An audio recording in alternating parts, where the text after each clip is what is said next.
رمضان المبارک کے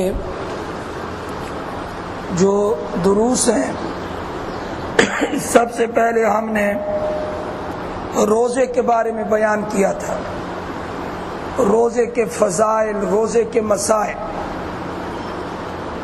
اس کے بعد ہم نے شروع کیا تھا زکوٰۃ کو، آپ حضرات کو کچھ یاد ہوگا۔ اس کے بعد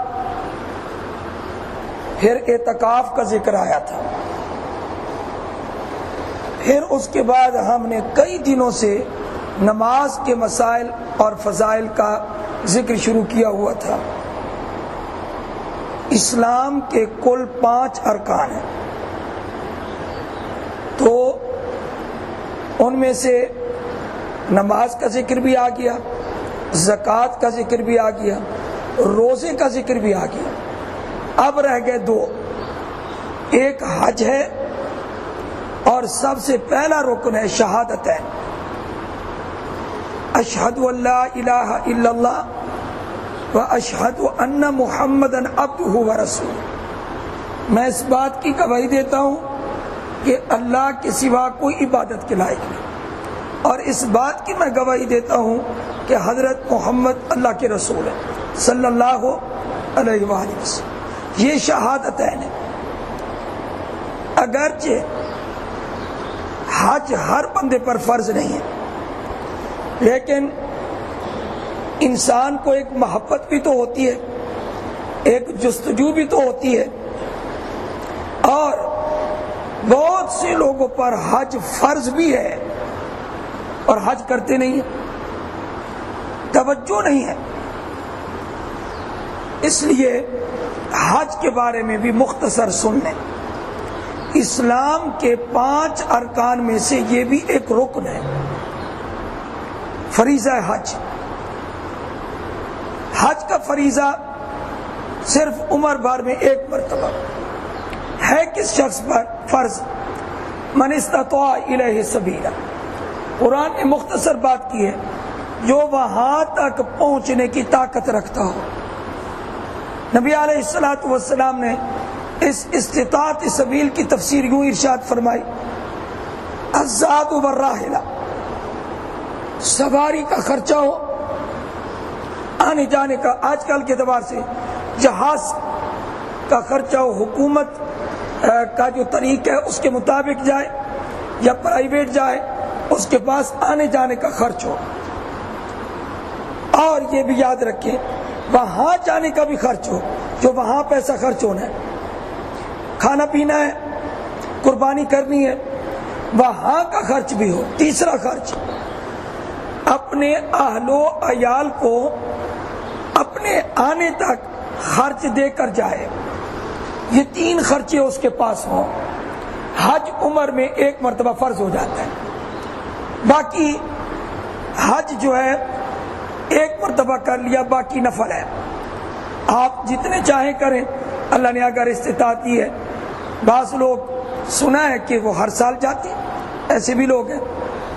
آج کل تو خیر یہ ہے کہ پیسے کی بہتات، بعض لوگوں کے پاس جہاز کی سہولت، لیکن وہ دور بھی سوچو کہ جس دور میں حج انتہائی مشکل تھا اور اونٹوں پر سفر ہوتا تھا، نبی علیہ الصلوۃ والسلام کے زمانے میں بھی اور آپ کے زمانے کے بعد تک بھی پیدل اور اونٹوں پر حج ہوتا تھا۔ اس وقت کی بات ہے، کہاں کوفہ ہے، عراق ہے، اور کہاں مکہ المکرمہ ہے، اونٹ پر حج کرنے کے لیے آتے تھے۔ ہمارے امام ابو حنیفہ رحمۃ اللہ علیہ، جو اہل سنت والجماعت کے 4 اماموں میں سے ایک ہیں، ان کے بارے میں آتا ہے کل 70 سال عمر ہے اور 55 حج کیے ہیں۔ اللہ اکبر کبیرہ، 55 حج کیے، 70 سال عمر ہے۔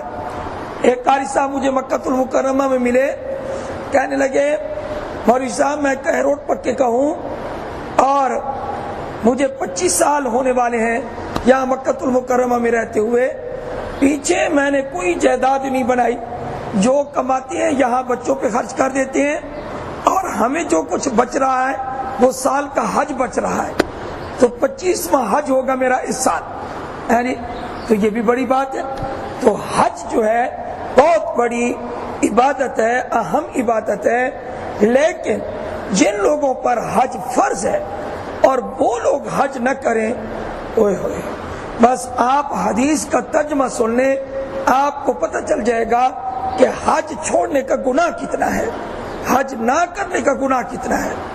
نبی علیہ الصلوۃ والسلام نے ارشاد فرمایا، جس شخص کو طاقت ہو اور وہ حج نہ کرے، پھر اس کی مرضی ہے، چاہے یہودی ہو کر مرے چاہے عیسائی ہو کر مرے، اللہ کو کوئی پرواہ نہیں ہے۔ یعنی جب آدمی حج کا انکار کرتا ہے تو پھر اس کے ایمان کا کوئی اعتبار نہیں ہے۔ فریضہ حج اس طرح کی عبادت ہے، اور اگر کوئی کر لے اور گناہ سے بچتا رہے اس کا ثواب بڑا ہے۔ حضرت صلی اللہ علیہ وآلہ وسلم نے ارشاد فرمایا، راجع کیوم ولدت ہو امہ، ایسے لوٹے گا، واپس آئے گا حاجی جیسے آج ہی اس کی ماں نے اس کو جنا ہے، اتنا گناہوں سے پاک صاف ہو کے آئے۔ اور آپ علیہ السلام نے فرمایا کہ حج مبرور اور مقبول کا ثواب سوائے جنت کے اور کچھ نہیں ہے۔ یہ حج کی وجہ سے آدمی جنت حاصل کرتا ہے، اتنی بڑی عبادت ہے۔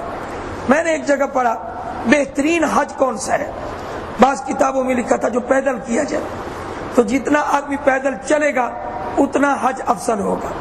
بعض کتابوں میں بڑی عجیب بات لکھی تھی، اللہ تعالیٰ جس کو توفیق دے، فرمایا کہ سب سے بہترین حج وہ ہے کہ جس میں آدمی وہاں جا کر لوگوں کے اوپر پیسہ خرچ کرے،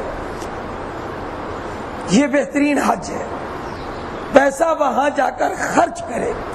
میں نے وہاں دیکھا ہے، وہاں فخر کر رہے ہوتے ہیں تو صحیح شے بڑی دی پہ یا سگن ایسے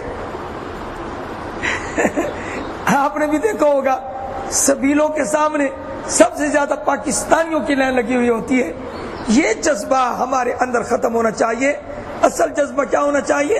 ہم مکہ میں جائیں، مدینہ میں جائیں، عرفات میں جائیں، ہم لوگوں پر خرچ کرنے والے ہوں، پیسہ ہمارا خرچ ہو جائے، یہ بہترین حج ہے۔